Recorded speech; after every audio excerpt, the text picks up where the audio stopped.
بسم اللہ الرحمن الرحیم۔ اہتمام النبی صلی اللہ علیہ وسلم واصحابہ بصلاۃ التہجد۔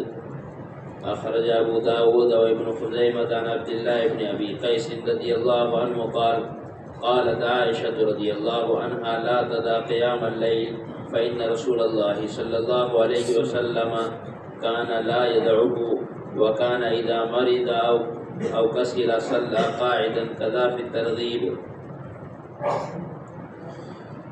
واخرج البزار عن جابر رضی اللہ عنہ قال كتب علينا قيام الليل يا ايها المزمل قم الليل الا قليلا فقمنا حتى انتفخت اقدامنا فانزل الله تبارك وتعالى الرخصة علم ان سيكون منكم مرضى الى اخر السورة۔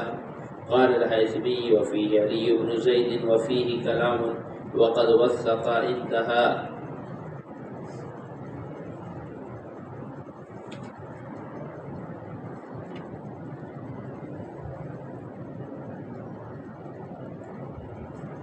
اللہ تعالیٰ کے اور بندے کے تعلق کا سب سے بڑا مظہر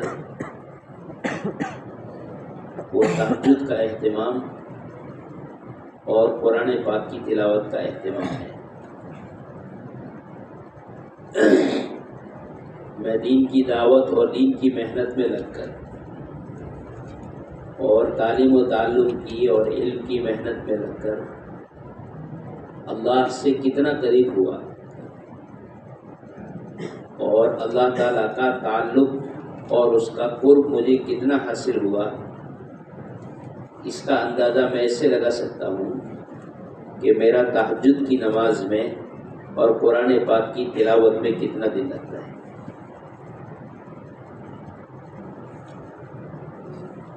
دعوت اور اعمال دعوت یہ اللہ کی ذات کے ساتھ تعلق کے پیدا ہونے کا سبب اور پیدا ہونے کا اعمال ہے، اور نفلی عبادتیں خاص کر تہجد کی نماز اور قرآن پاک کی تلاوت یہ اللہ کے تعلق کا مظہر ہے۔ جتنا جس کا اللہ کی ذات کے ساتھ تعلق گہرا ہوگا اتنا ہی تہجد میں اور قرآن پاک کی تلاوت میں اس کا دل لگے گا، اور اتنا ہی اس کا مسجد کے اعمال میں اور مسجد کے اعمال کے ساتھ اس کا گہرا تعلق ہوگا۔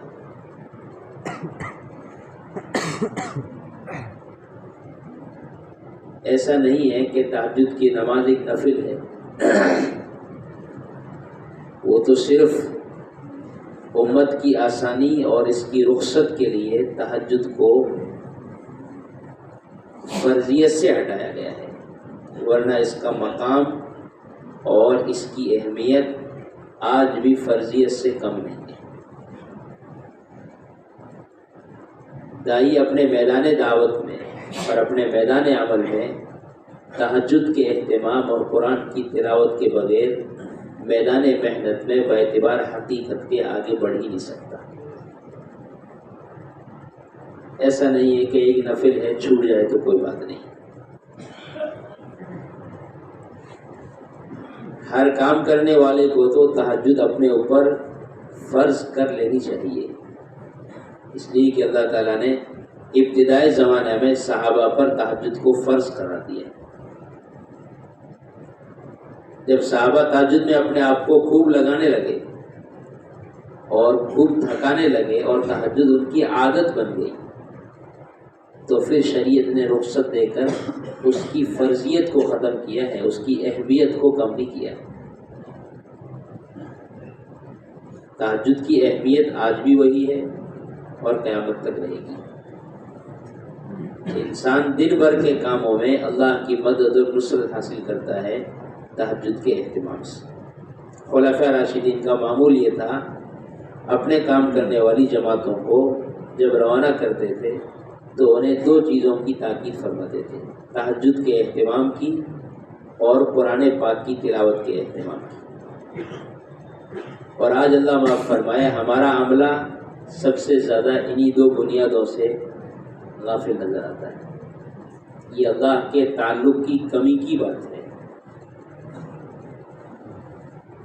عثمان رضی اللہ تعالیٰ عنہ فرماتے ہیں انسان کے دل کی گندگی کی علامت یہ ہے کہ اس کا دل قرآن کی تلاوت میں نہیں لگے گا۔ یہ دلوں کی گندگی ہے اور گناہوں کا اثر ہے کہ تہجد میں اور وقتوں میں قرآن پاک کی تلاوت میں اس کا دل نہیں لگتا۔ اس کے لیے تمام کام کرنے والوں کو بہت اہتمام کے ساتھ اپنے آپ کو تہجد کا پابند بنانا ہے۔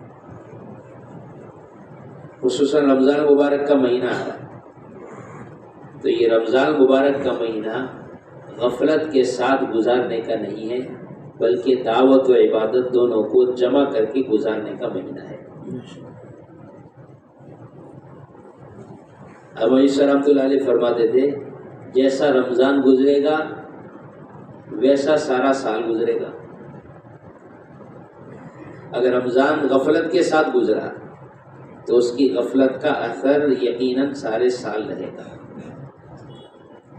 اور اگر رمضان مبارک کا مہینہ دعوت کے بغیر گزرا تو پھر سال بھر دعوت میں اور دعوت کے اعمال میں سستی ہوتی ہی رہے گی۔ یہ مہینہ آرام کا نہیں ہے، بلکہ رمضان مبارک کا مہینہ اپنے آپ کو دعوت میں اور عبادت میں تھکانے کا مہینہ ہے۔ ہمارا حال یہ ہے رمضان کا مہینہ آ گیا تو عبادت ایک رسم اور رواج کی چیز بن کر رہ گئی، اور دعوت کی کہ دعوت کی چھٹی ہو گئی کہ اب تو مہینہ رمضان کا ہے، اب تو روزہ ہے۔ حالانکہ صحابہ کا معمول یہ ملتا ہے کہ انہوں نے تقاضا آنے پر رمضان مبارک کے مہینے میں بھی روزے کے ساتھ اللہ کے راستے کے نفل اور خروج کو مؤخر نہیں کیا۔ یہ کوئی چیز نہیں ہے کہ صاحب وہاں قتال کا تقاضا تھا اور لوگوں سے لڑنے کا تقاضا تھا اس لیے نکلا جاتا تھا۔ امت کلمہ نماز سے دور ہو کر بغیر رمضان کے روزے رکھ کر زندگی گزار رہی ہے، کھلے عام کھا رہی ہے۔ رمضان کا مہینہ ہے، تھوڑی شریعت اور فقہ کی گہرائی میں جا کر غور کریں۔ کیا محنت صرف اغیار پر ہوتی ہے؟ ابوبکر رضی اللہ تعالیٰ عنہ نے پورے مدینے کو خالی کر دیا تھا۔ اطراف مدینہ میں جن لوگوں نے زکوٰۃ دینے سے انکار کیا تھا، ایمان سے خارج نہیں ہوئے تھے وہ، اور یوں فرمایا اگر کوئی حضور کے زمانے میں جانور کے ساتھ رسی دیتا تھا، آج رسی نہیں دے گا تو ابوبکر اس سے بھی جا کر قتال کرے گا نہ ماننے پر۔ یہاں اتنا بڑا امت کا طبقہ مسلمان بستی ہیں، اچھی خاصی دیندار بستی ہیں، بستی میں داخل ہو چائے کی ہوٹل پر مسلمان بیٹھ کر کھلے عام چائے پی رہا ہے، یہ شریعت کا انکار نہیں ہے؟ اسلامی قانون کیا کہتا ہے کہ اگر کوئی رمضان میں کھلے عام کھائے تو اس کو سزا دی جاتی ہے، اور ہم یہ لے کر بیٹھے ہوئے ہیں کہ صحابہ تو قتال کے لیے جاتے تھے۔ نہیں، اللہ کے احکامات کو دنیا میں زندہ کرنا یہ اصل اللہ کے راستے کے نفر اور خروج کی بنیاد ہے۔ قتال نکلنے کا، خروج کا موضوع اور مقصد نہیں ہے، عارض ہے جو بہت کم موقعوں پر پیش آیا ہے۔ انتہائی جہاد قتال ہو سکتا ہے، ابتدائی جہاد قتال نہیں ہے، اس میں کوئی شک کی گنجائش نہیں ہے۔ جی، تو یہ ہے ذمہ داری کی بات۔ صحابہ کا معمول تھا رمضان مبارک میں بھی اللہ کے راستے میں اپنے جان و مال کے ساتھ نکلتے تھے۔ جن سے ہمت ہوتی تھی لمبا سفر ہوتا تھا، روزہ رکھ لیتے تھے، اور جن کی ہمت نہیں ہوتی تھی تو وہ روزہ نہیں رکھ پاتے تھے۔ مقصد یہ نہیں روزہ چھوڑ دیا جائے، مقصد یہ ہے روزہ رکھ کر کے اللہ کے راستے میں نکلنے کا اہتمام کیا جائے، تاکہ اطراف کی بستیوں میں جا کر لوگوں کے اندر روزے کو اور نماز کو زندہ کرنے کی محنت کی جائے۔ تو میں نے عرض کیا رمضان کا مہینہ دعوت اور عبادت کو جمع کرنے کا مہینہ ہے۔ دن بھر ہم محنت کریں اور رات کو اللہ کے سامنے نماز میں اپنے آپ کو اللہ کے سامنے تھکائیں۔ جب تک عبادت میں تھکائیں گے نہیں، اس وقت تک یہ دل کی غفلت نہیں ٹوٹے گی، دل غافل رہے گی۔ اس کے لیے پورا مجمع طے کریں انشاءاللہ، اس مبارک مہینے کو دعوت اور عبادت کو جمع کر کے گزاریں گے۔ بہتر بات ہے اللہ کے راستے میں نکل کر گزاریں۔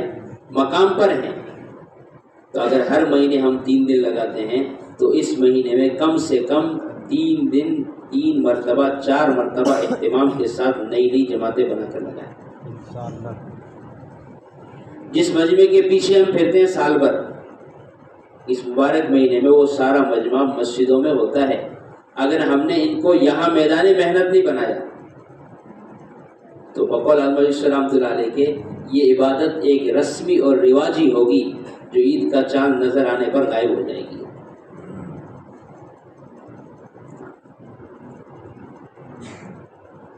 جس دن چاند دکھے گا تو اس دن تو اس سے پہلے والے دن تو سب تراویح میں نظر آئیں گے، اور چاند دکھنے کے بعد اس دن کی عشاء میں بھی نظر نہیں آئیں گے۔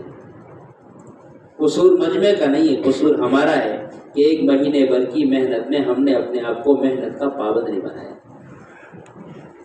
آخری عشرے میں پرانے ساتھی مسجد وار جماعت سے مشورہ کر کے اہتمام کے ساتھ 4-5 آدمیوں کی جماعت بنا کر مسجد میں اعتکاف کریں۔ اعتکاف کا مطلب قرآن پڑھنا اور ذکر کرنا نہیں ہے صرف، بلکہ اعتکاف کا مطلب ہے اپنے انفرادی اعمال کے ساتھ ساتھ آنے والے ایک ایک ایمان والے کی دینی ضرورت کو پورا کرنا۔ یہ مسجد نبوی کا معمول تھا حضور کے زمانے میں۔ ایسا نہیں ایک کونا آباد کر لیا، میں نے 10 قرآن پڑھ لیے، میں نے 5 قرآن پڑھ لیے، اور میرے پاس میں کھڑے ہو کر پڑھنے والا اس کی سورہ فاتحہ بھی صحیح نہیں ہے۔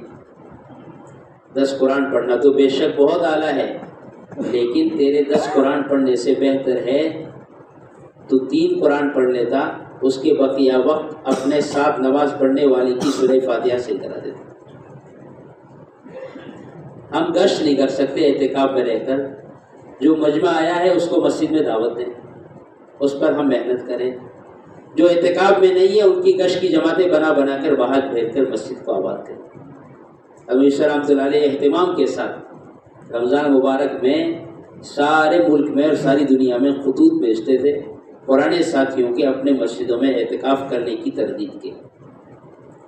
تو ہم نیت کریں انشاءاللہ اپنے آپ کو دعوت اور عبادت کا پابند بنائیں گے۔ یہ کون سی بات ہو گئی؟ میرا گشت تھا اس لیے میری تسبیح چھوٹ گئی، رات کو تقاضے پہ گئے اس لیے میری تہجد چھوٹ گئی، اب تو اس سے بھی آگے کی بات اللہ معاف فرمائے۔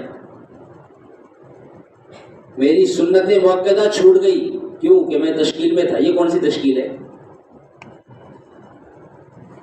یہ کون سی تشکیل ہے؟ بقول ملیاس رحمۃ اللہ علیہ کے اگر دعوت اور عبادت کو جمع کرنے کا مزاج نہیں ہے تو یہ استدراج ہے۔ استدراج کس کو کہتے ہیں؟ استدراج کہتے ہیں ایسی گمراہی کا جس کو اسے احساس نہ ہو۔ دعوت کے تقاضے مقدم ہے، کیا مطلب مقدم ہونے کا؟ عبادت کو ضائع کیا جائے گا کہ نہیں، دعوت اور عبادت دونوں کو جمع کیا جائے گا۔ بے شک اجتماعی عمل مقدم ہوتا ہے، لیکن اس کا مطلب یہ نہیں ہوتا کہ میں اجتماعی عمل کی وجہ سے انفرادی عمل کو ضائع کر دوں، ایسا نہیں ہے۔ اس کے لیے ہم اپنے آپ کو پابند بنائیں۔ خصوصاً رمضان مبارک کا مہینہ محنت میں اور دعوت اور عبادت دونوں میں قربانی کے ساتھ میں گزاریں۔ 2.5 گھنٹے دینے والا، 8 گھنٹے دینے والا، اس کی تہجد نہیں، یہ تو بہت ہی زیادہ فکر کی اور بہت ہی زیادہ فکر کرنے کی چیز ہے۔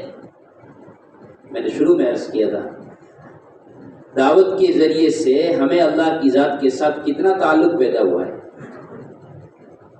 میری محنت سے اتنی مسجدوں میں کام شروع ہو گیا، اتنی مسجدوں میں اعمال زندہ ہو گئے، اس کا تو میں مکلف بھی نہیں ہوں.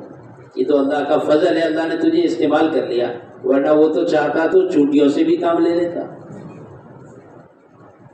اصل بنیاد یہ ہے دعوت کے ذریعے سے میرا تعلق اللہ کی ذات کے ساتھ کتنا بڑا ہے، اور اس کا مظہر تہجد کی پابندی اور قرآن کی تلاوت کا اہتمام ہے. اسی کا ذکر ہے کہ اللہ کے نبی صلی اللہ علیہ وسلم اور صحابہ کا کیسا اہتمام تھا تہجد کی نماز سے. ایسا نہیں ہے تہجد نفل ہے، تہجد حکم میں صرف فرضیت منسوخ ہوئی ہے، اہمیت میں اور فضیلت میں ذرے برابر بھی اس میں کمی نہیں آئی ہے. صرف فرضیت منسوخ ہے اس کی، وہ بھی امت کی رخصت کے لیے. عبداللہ بن ابی قیس رضی اللہ تعالیٰ عنہ فرماتے ہیں کہ عائشہ رضی اللہ تعالیٰ عنہ فرمایا کرتی تھی تہجد کی نماز کبھی مت چھوڑو. اس لیے کہ آپ علیہ السلام نے اپنی زندگی میں کبھی تہجد کی نماز نہیں چھوڑی. آپ کا اہتمام تھا. جب آپ بیمار ہوتے یا طبیعت میں بوجھ ہوتا تو آپ علیہ السلام بیٹھ کر تہجد پڑھتے تھے، لیکن تہجد چھوڑتے نہیں تھے. حضرت جابر رضی اللہ تعالیٰ عنہ فرماتے ہیں کہ ہمارے اوپر قیام لیل یعنی تہجد کو فرض قرار دیا گیا تھا.